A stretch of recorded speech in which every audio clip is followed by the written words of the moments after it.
A young son, a devoted brother, a first-generation Irish American. He excelled in academics, thrived as an athlete, and was tirelessly studying to conquer the grueling CPA exam. Chad O'Melia was the embodiment of every parent's dream. But in a shocking twist of fate, this golden boy was found brutally murdered, stabbed over 100 times. What dark forces had turned his promising life into a horrific nightmare?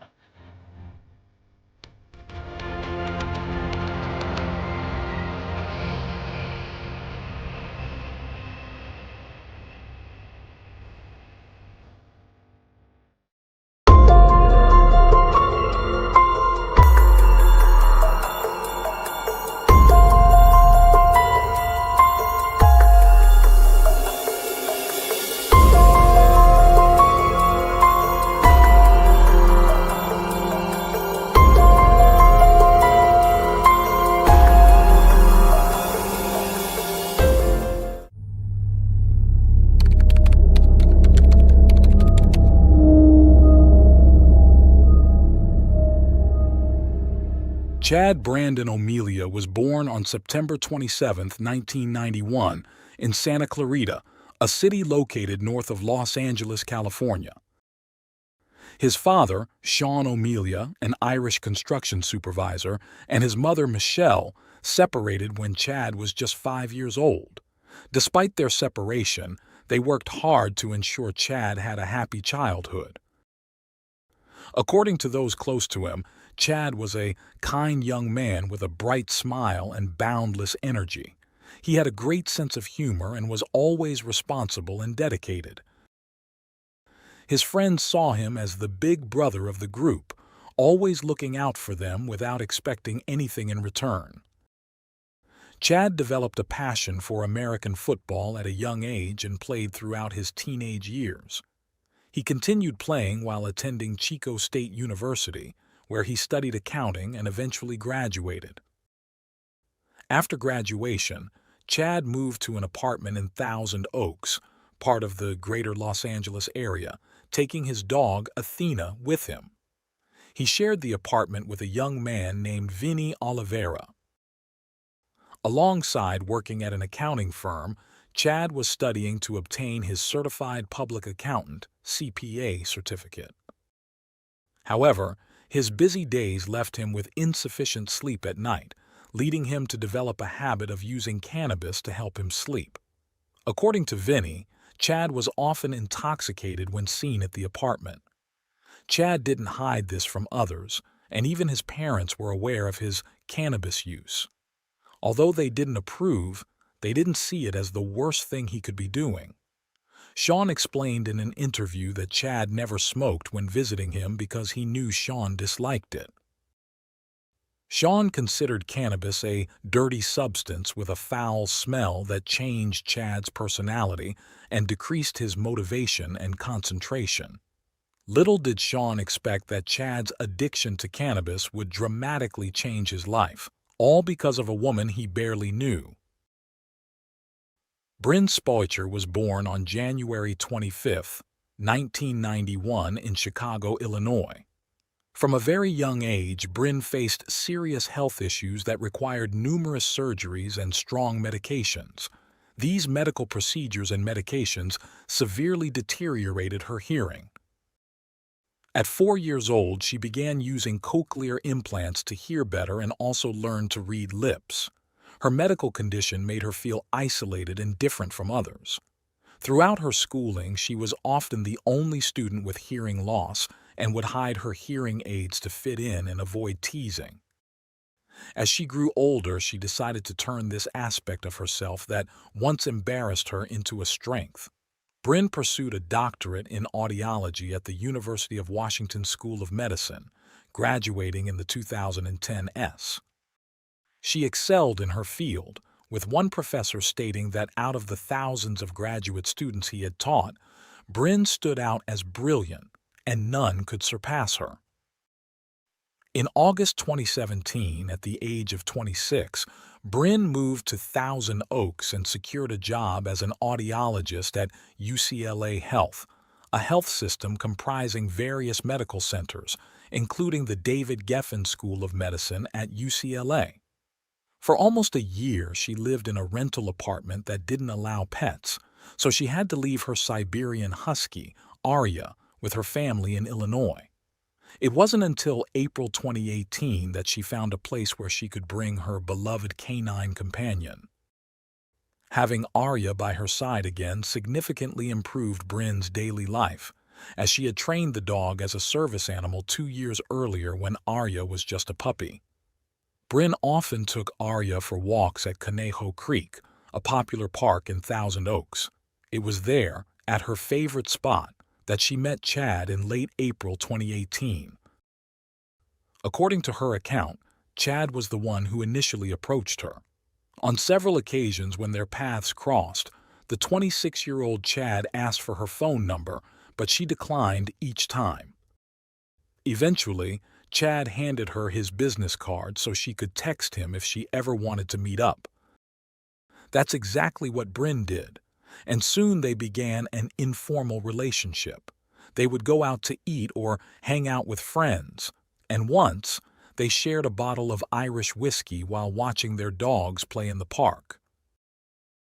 Bryn was drawn to Chad's sarcastic humor, which contrasted with his kind and sweet personality. She expressed that although she wasn't sure they'd get along at first, she soon realized they fit together like puzzle pieces. On Sunday, May 27, 2018, the day before Memorial Day, Bryn went out drinking with some friends. Chad contacted her later, inviting her to visit. Around 10:30 p.m., the 27-year-old Bryn arrived at Chad's place with Arya. They spent time together, drinking a bit and chatting with Chad's roommate, Vinny. Shortly after midnight, Chad took out his water pipe and loaded it with cannabis. He went out to the balcony to smoke alone, but Bryn soon joined him and asked for a hit. After inhaling, all she felt was a burning sensation in her throat, which made her cough. She told Chad that she had never had good experiences with cannabis, as she never felt its effects as others described. Surprised, Chad loaded the pipe again with even more cannabis, encouraging her to try again to feel the effects. Bryn complied and smoked again. What happened next was so horrific it seemed like fiction. In the early hours of May 28th, the Thousand Oaks police responded to an emergency call made by Vinny. Something terrible was happening at the residence and they needed immediate help. When officers arrived, their body cameras captured the violent scene unfolding inside the apartment. Bryn had savagely attacked Chad with several sharp objects taken from the kitchen and then turned one on herself. The footage is so graphic it has not been released to the public. In an attempt to stop her, officers fired a taser 4 times, but Bryn seemed unaffected by the electric shocks. They then used their batons, striking her 9 times until she finally dropped the weapon. Bryn suffered 5 fractures in one arm and deep cuts on her neck, face, and right hand. She had also attacked her dog, Arya, who fortunately survived. Tragically, Chad was not as lucky. By the time police arrived, he was already lifeless on the floor, with a total of 108 wounds across his body, as later revealed by the forensic report. Bryn was rushed to the hospital and immediately taken into surgery to save her life. The procedure was successful, and she was admitted to the same health center for recovery. Investigators wasted no time and questioned Bryn as soon as she regained consciousness, still intubated and unable to speak. She responded in writing, briefly recounting that she had told Chad she didn't want to smoke anymore, but he had forced her to do so. This response led detectives to believe that Bryn did not remember her actions, a revelation they decided to share with her a few days later. Once Bryn had sufficiently recovered from her injuries, she was arrested and charged with homicide. The aftermath of the incident impacted not only Bryn, but also her victim and their families. It was Chad's father, Sean, who had to break the tragic news to his ex-wife, Michelle.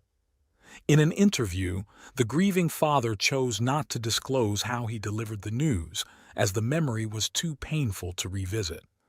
However, he did share that he requested the police allow him to personally inform Michelle, wanting to be there to console and support her. He recalled seeing the moment her soul shattered as he spoke the words. From that moment, Michelle fell into deep depression. Sean reflected that losing a child brings overwhelming guilt and makes one doubt if happiness is ever possible again. This was Michelle's experience, compounded by her type 2 diabetes. After the funeral, she felt she had no right to smile. She refused to let loved ones take photos of her looking happy, believing it would be disrespectful to her mourning and her son. This mindset led her to neglect her health, ceasing her medical treatment. 18 months after Chad's death, Michelle passed away from severe cardiac dysfunction. Tragically, she did not live to see the conclusion of Bryn's trial.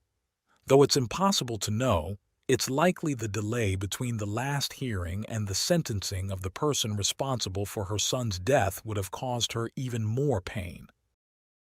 Sean explained in later interviews that shortly after the legal proceedings against Bryn began, he started receiving notifications that the defense had requested extensions, claiming they needed more time to prepare for trial.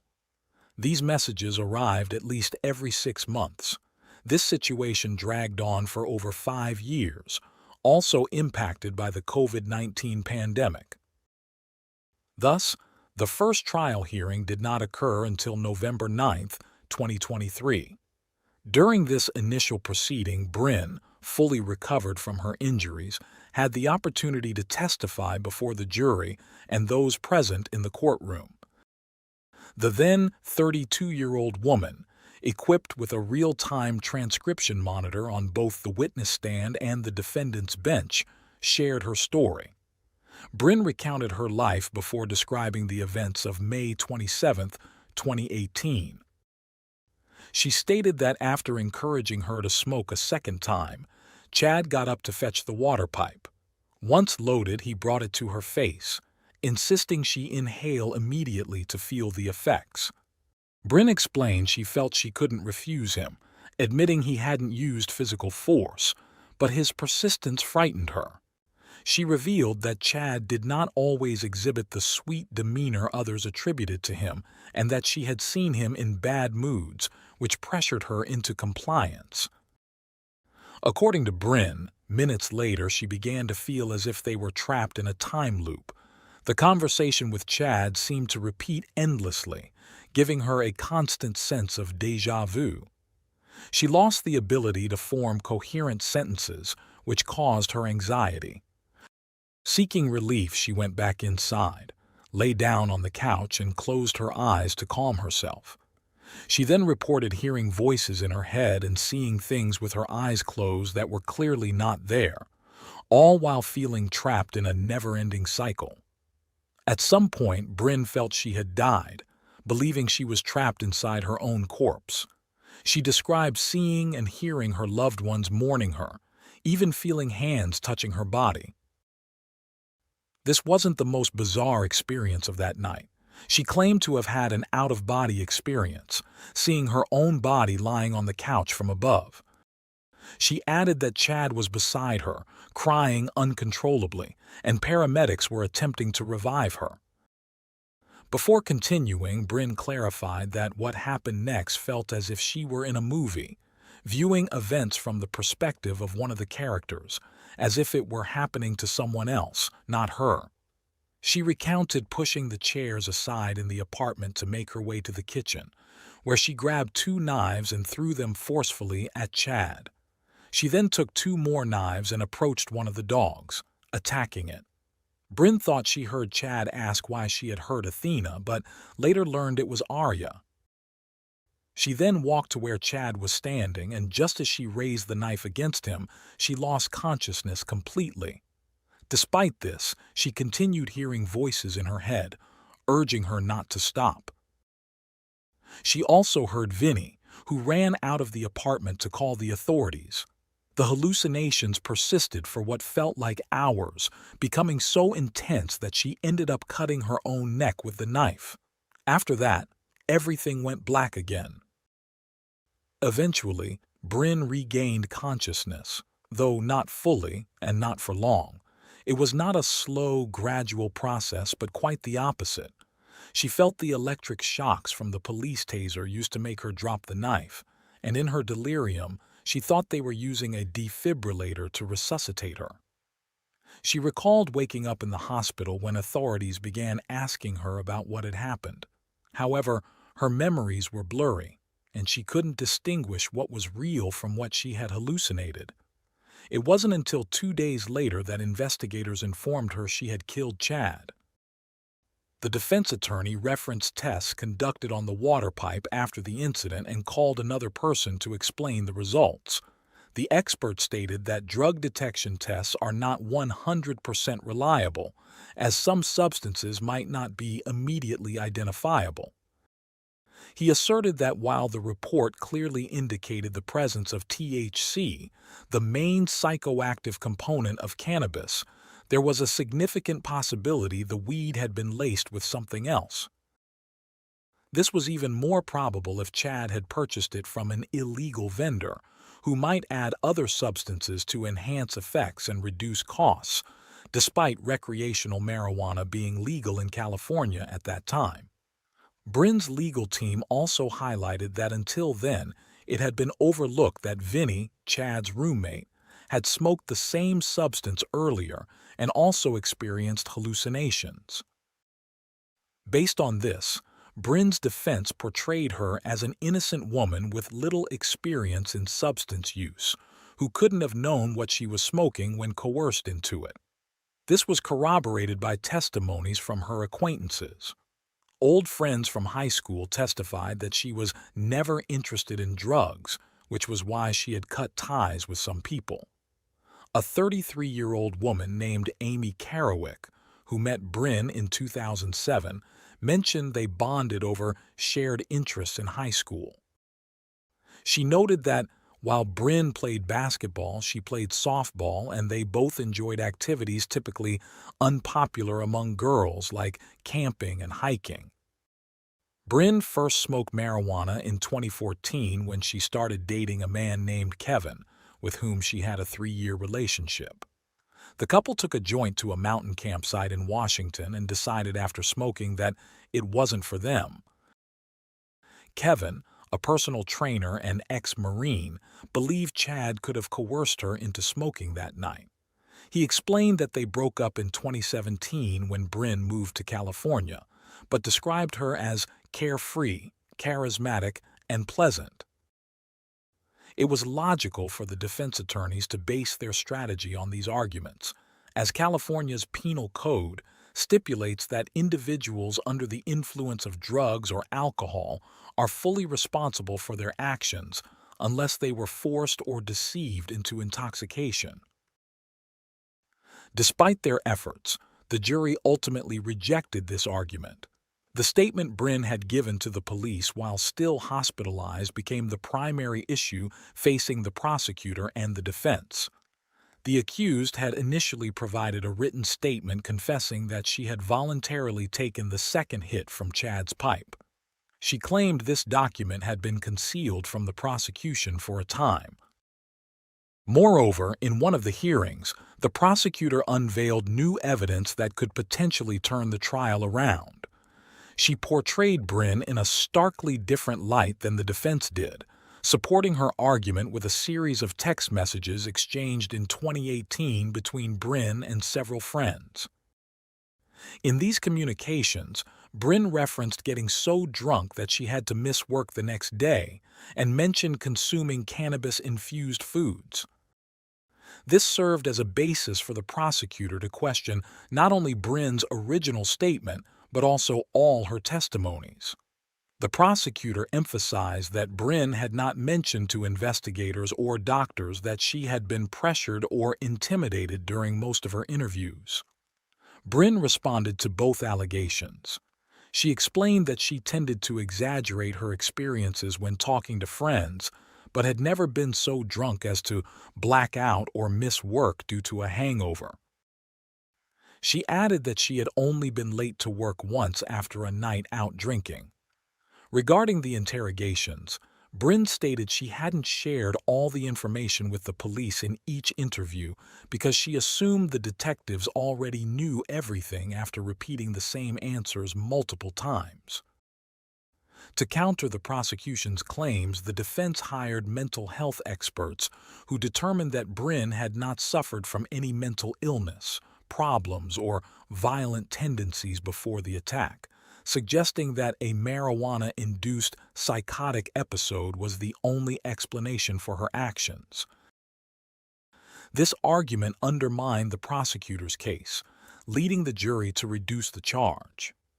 On December 1, 2023, after 4 hours of deliberation, Bryn was found guilty of involuntary manslaughter instead of the initial charge of murder. The verdict was a shock to the victim's family and friends. On January 22, 2024, the day before the sentencing hearing, they gathered in front of the county government building, demanding a sentence fitting the severity of Bryn's crimes. On January 23, 2024, the courtroom was filled with spectators, journalists, and family members. The room was so crowded that staff had to place people in the jury box and even had some standing in the aisle. Amid sobs, Bryn took the stand one last time to apologize to Chad's family, especially his father, who had endured the ordeal without the support of Chad's mother. However, the most emotional moment of the hearing came when Chad's paternal grandmother read a statement she had written. The elderly woman addressed Bryn, expressing forgiveness for what she had done, adding that if she couldn't forgive her, God wouldn't forgive her either. After nearly 6 years of waiting, the judge sentenced Bryn to 2 years of probation instead of the 5 years in prison she faced after being found guilty in December 2023. As part of her punishment, she was required to complete 100 hours of community service to raise awareness about cannabis-induced psychosis. She was warned that violating the terms of her probation could result in imprisonment. Following the verdict, Sean criticized the judge for what he perceived as a biased decision influenced by the defendant's gender and race. He also expressed concern about the message this decision sent regarding marijuana use, feeling it gave consumers a green light to justify illegal actions. Lastly, he suggested that Bryn should be hospitalized for psychiatric evaluation to study her brain's unique chemistry, believing that the drug alone wasn't the sole cause of the alleged psychotic episode and hoping an investigation might clarify it. The prosecutor voiced her concerns about the precedent set by the judge's decision, describing the sentence as a mockery of the criminal justice system. She considered this case, marked as involuntary manslaughter, one of the most atrocious and violent cases in her 29-year career seeking justice. The tragic end of Chad and the lenient sentence given to Bryn sparked a debate on recreational cannabis use. A famous forensic psychiatrist noted that the increasing acceptance of cannabis in society led to misinformation about its associated risks. He pointed to various studies showing a clear link between cannabis use and psychosis, though he admitted it doesn't occur in 100% of cases. As the legal system faced criticism for its handling of the case, society reflected on the risks associated with cannabis use, questioning whether marijuana is truly a catalyst for violence or merely a trigger among a broader set of circumstances or pre-existing medical conditions.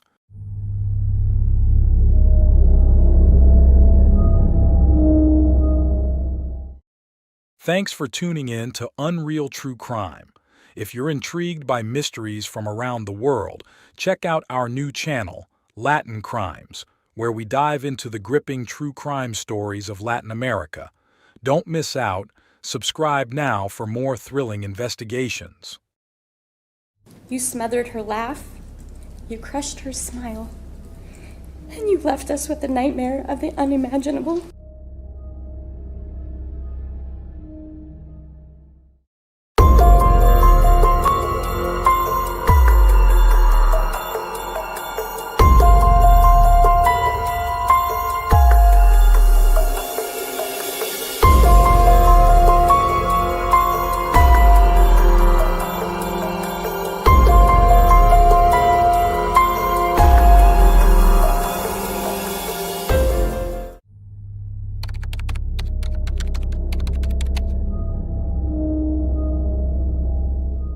Ingrid Marie Rounsaville was born on August 2, 1975, in Renton, Washington State.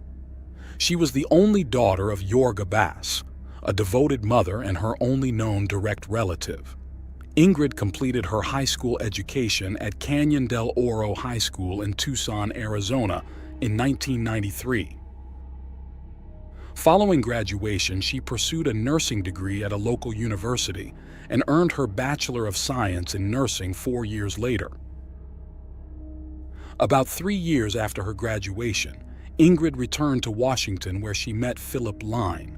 The couple eventually married, and Ingrid took his surname, becoming Ingrid Line for the rest of her life. The joys of motherhood followed her marriage, with the birth of her daughters, Reese, Brooke, and Noelle, each born 2 years apart. Her daughters were consistently her greatest joy and purpose in life.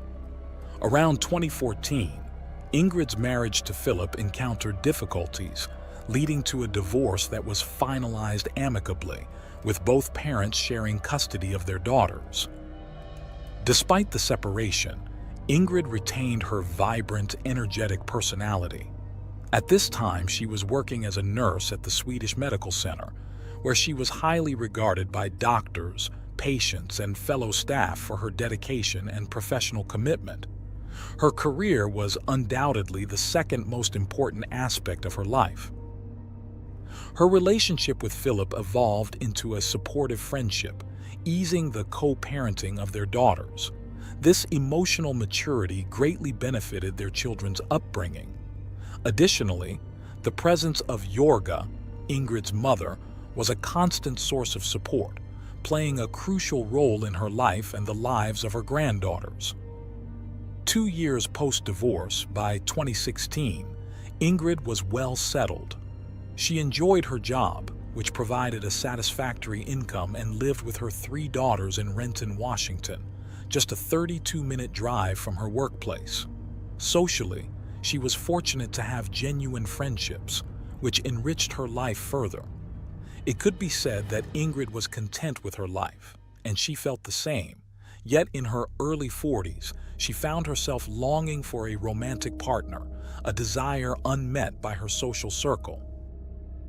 Consequently, she decided to explore online dating. After encountering various men on the app, none seemed suitable for a deeper connection until she finally met someone who caught her interest.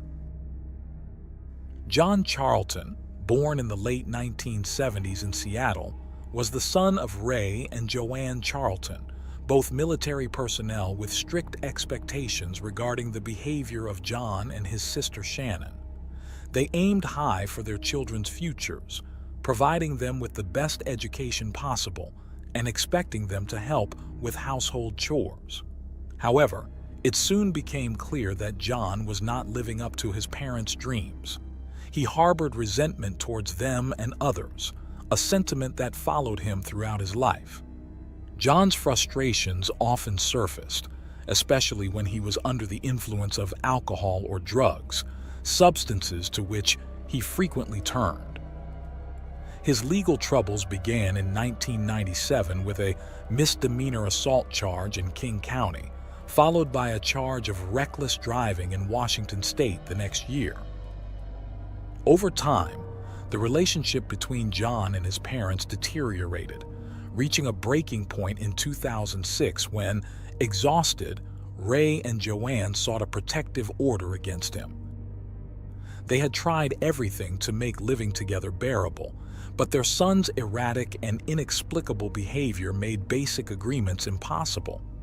John's increasingly threatening demeanor led to the protective order request in Thurston County, where Ray stated that his son was verbally abusive and often tried to provoke fights. However, this request for a protective order was later denied. Ray informed the court that his son's problematic substance use stemmed from immense pressure he felt, which he believed was causing significant mental instability.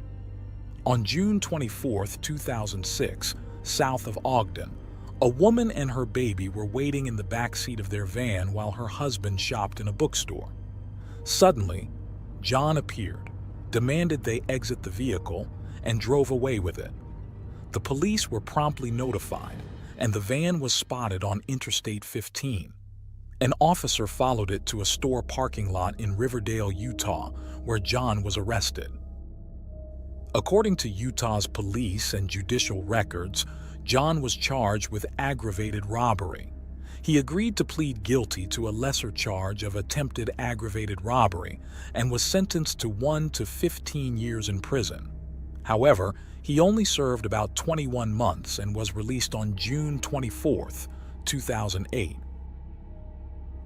Just a few months later, John added to his criminal record with a felony robbery conviction in Montana and a misdemeanor assault in Idaho. He spent approximately 3.5 years in prison before being released onto the streets in 2012. From that point on, details about his life became murky. One factor that perhaps made John more dangerous was his physical attractiveness. He was a handsome man with a charismatic personality when he chose to be. With these traits, he began to explore other ways of causing harm through romance and seduction, only to later unleash his anger. One thing was certain: John was not an ordinary person, and neither was his daily life. Around mid-2012, he took a temporary job where he started a relationship with a coworker named. Initially, she was taken in by his charm. However, there were some signs that, although not entirely clear to her, made her cautious. Something about him, something unsettling and mysterious in his demeanor. Trusting her instincts, she decided to end the relationship. By 2013, they had parted ways. After that, there was a string of women in his life, whose identities remained confidential for security reasons. These women were later consulted by authorities regarding John's criminal career and personality traits. In their subsequent statements, the ex-girlfriends revealed details such as aggressive and dangerous behavior, as well as confessions of major crimes he claimed to have committed, the veracity of which authorities were trying to ascertain. Broadly speaking, John lacked stability in both his work and personal life. Essentially a homeless day laborer, he would either sleep on the streets or stay at the homes of ex-girlfriends, with whom he maintained casual relationships. Among his friends, John was known as a reserved individual, but alcohol and illicit substances would often transform him into someone nearly unrecognizable. This complex character, whose physical attractiveness often opened doors for him, was the same man Ingrid met through an online dating site. After exchanging messages and finding mutual interest, they agreed to meet in person. Their first date was set for Friday, April 8th. The plan was to watch the Seattle Mariners opening game and then, if things went well, go out for drinks afterward. On the eve of their date, Ingrid shared her plans with friends and coordinated with Philip so he could look after the girls that evening. On April 8th, John and Ingrid attended the baseball game, which started just after 7 p.m. They enjoyed themselves enough to continue the evening at a local bar. Around 10:35 p.m., Ingrid texted a friend to confirm that everything was going smoothly with her new acquaintance. However, the night took a sinister turn shortly after. It appears that Ingrid brought John back to her home. Instead of the intimacy she had hoped for, she met a tragic end. The seemingly pleasant man she met online revealed his darkest side. He not only took her life, but also dismembered her body using a sharp gardening tool. After cleaning the crime scene, He placed the parts into plastic bags he had found in the kitchen. He then took Ingrid's car keys and drove her vehicle, a 2015 Toyota Highlander, to Seattle, where he disposed of the remains. John likely continued to drink alcohol after disposing of the evidence, as he did not show up at his ex-girlfriend's house later that night or the next morning, even though she had expected him early on Saturday and was surprised by his absence. Meanwhile, that same morning, Philip arrived at his ex-wife's house around 10 a.m. to drop off the girls. Despite repeatedly knocking, he received no response. He then took a closer look around and noticed that Ingrid's vehicle, which was usually parked outside, was missing. This was particularly odd because he knew Ingrid was off work that day, which was why she had made plans to go out the previous night. Ingrid was a devoted mother who always wanted her daughters close by, and she was invariably at home when Phil brought them over. If her romantic evening had gone on longer than expected, they had a trusting enough relationship that she would have told him to keep the girls longer. Concerned by her absence, Phil repeatedly knocked on the door and tried calling her cell phone several times, all attempts unsuccessful. He then decided to contact Ingrid's mother. Shortly after, Jorga arrived with a spare set of keys Ingrid had given her for emergencies. Upon entering the house, they immediately noticed Ingrid's wallet, purse, and cell phone were left behind, but there was no sign of Ingrid herself. She quickly checked the last messages on her daughter's phone and saw messages from John about the date. She then sent a text to John, asking if he knew anything about Ingrid's whereabouts. He replied that they had indeed gone out the previous night but had parted ways after the game because she needed to return home to her daughters. She informed him that a police officer would need to speak with him since he might have been the last person to see her. After that, all communication from John ceased, prompting Ingrid's mother to alert the authorities.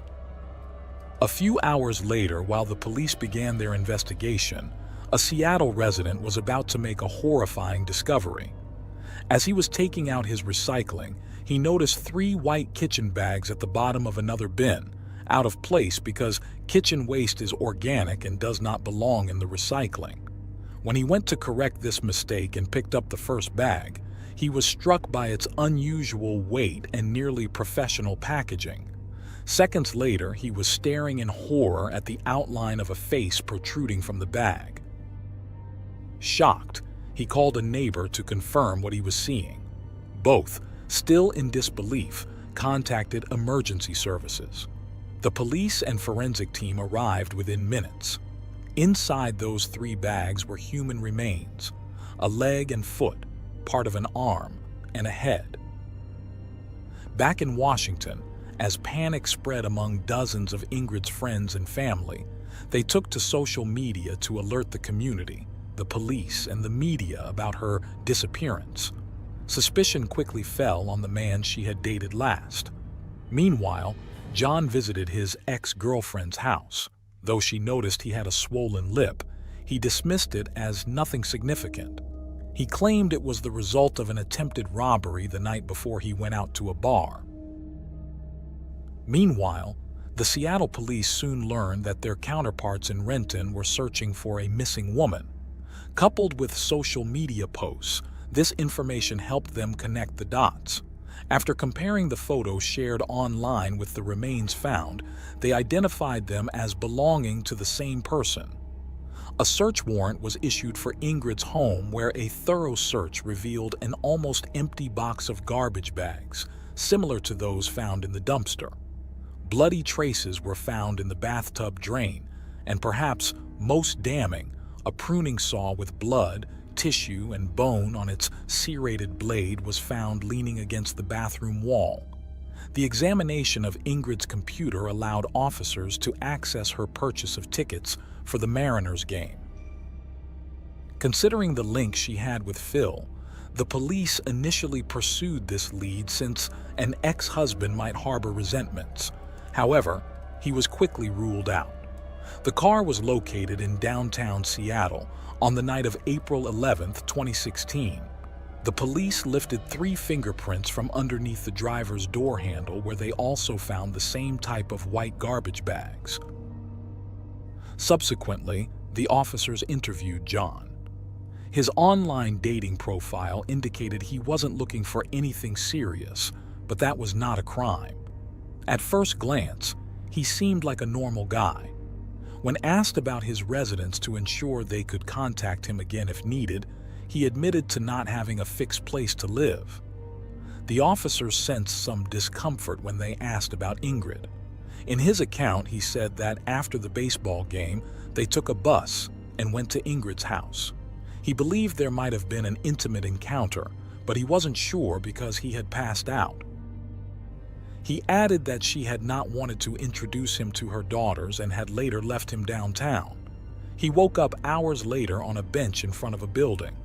Regarding his last interaction with Ingrid, or at least what he remembered of it, John claimed to have sent her a message that morning asking how she had slept. As the investigators delved deeper into his story, they uncovered his peculiar relationship with his ex-girlfriend, but that was not illegal either. John eventually asked for a lawyer. The officers left the room but did not stop the video recording. If everyone already thought he was odd, what happened next confirmed it. The cameras captured John rolling up his sweatshirt to use as a pillow while he took a nap on the floor.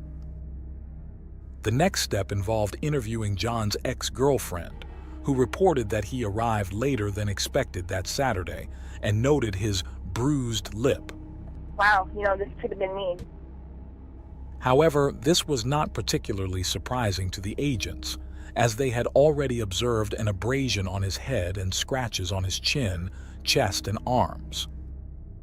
Simultaneously, the analysis confirmed that the fingerprints on Ingrid's car matched John's.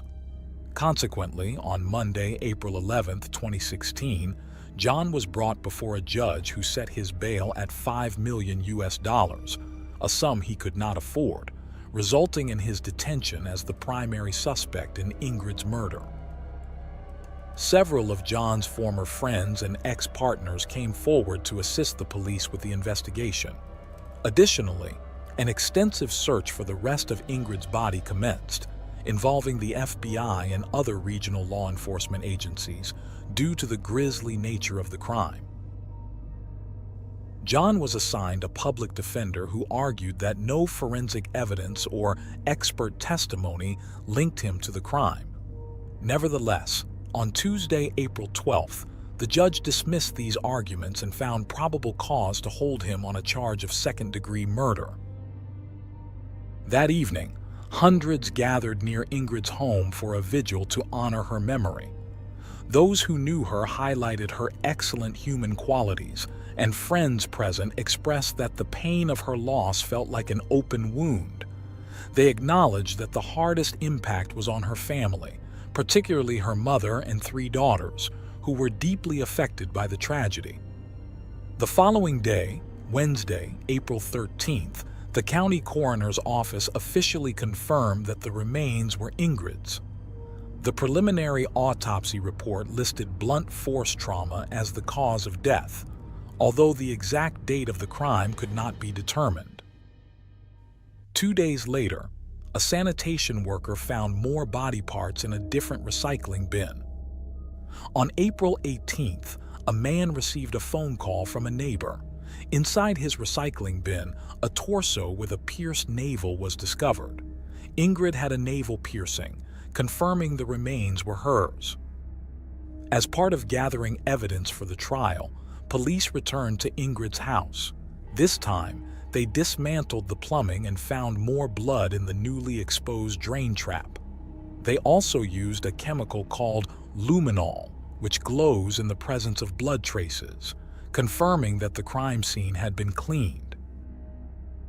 Despite the initial findings in the preliminary autopsy report, further examination of the body by the forensic pathologist revealed more details. Upon closer inspection, small signs of bleeding were found in Ingrid's eyes.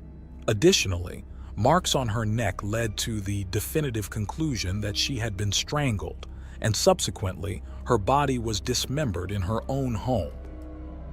The toxicology report indicated that Ingrid had no drugs in her system, but her blood alcohol content was 0.74.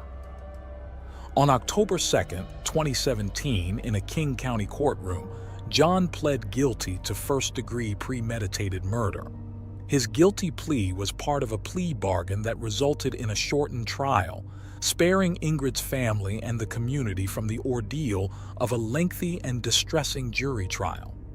However, his plea was not solely an act of mercy to alleviate the victim's family's suffering. It also afforded him certain procedural benefits. The sentencing hearing took place on January 5, 2018. John's parents attended the court in a dual show of support for their son and respect for the grief that Ingrid's family was enduring. During his brief statement in court, John acknowledged that no words could suffice to ease the pain he had caused, admitting the irreversible harm of his actions. The impact statements from Ingrid's family then resonated deeply. Phil condemned John for taking away a vital companion and the mother of their children, lamenting the maternal guidance and cherished family moments that his daughters would now forever miss. He emphasized that due to John's actions, his daughters would never again receive maternal advice. A friend of Ingrid, visibly shaken, spoke to the brutality with which John ended her dear friend's life, labeling him a coward who initially tried to flee and hide. When finally cornered by the police, instead of owning up to his actions, he claimed he was too drunk to remember what he had done. Addressing John, the judge expressed her wish to imprison him for life if it were possible. Instead, she sentenced him to 27 years and 9 months in prison, adhering to the recommendation of the prosecutors as part of the plea deal that facilitated the shortened trial. Ultimately, the sentence handed down was the harshest possible under state sentencing guidelines. A member of John's defense team expressed hope that his guilty plea and the prison sentence might offer some closure and perhaps a measure of peace to Ingrid's loved ones. When the sentencing was reported in the media, there was significant public outcry. Many expressed their dismay, particularly because John could potentially be released by the age of 60. Furthermore, his failure to provide a motive for his actions did not work in his favor. No further arrests have been made in connection with Ingrid's disappearance. Her tragic death has sparked discussions and debates about the safety of online dating. Meanwhile, Phil has chosen to focus on the well-being of his daughters, as their mother would have wished. In this spirit, a fundraising page set up for the 3 young girls successfully gathered $270,000.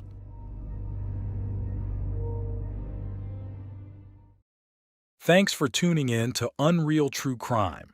If you're intrigued by mysteries from around the world, check out our new channel, Latin Crimes, where we dive into the gripping true crime stories of Latin America.